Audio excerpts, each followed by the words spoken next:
Hello, in this video I'll be showing you the basic functionalities of the TVP, starting with unit change. First, power on your TVP.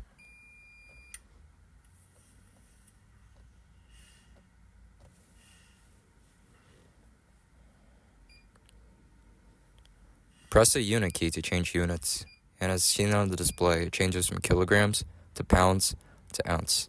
For this example, we'll be setting it to pounds.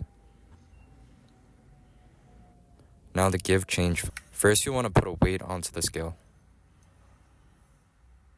Give it a unit price where you could use your own PLUs, and press M+ to add to the total. Press the CH button to view the total, $2.91. Now enter the price the customer pays. Let's assume they pay with a $5 bill. The change will be $2.09, and press Enter to exit. Thank you for choosing Vision Tech Shop. Give us a contact if you need any help.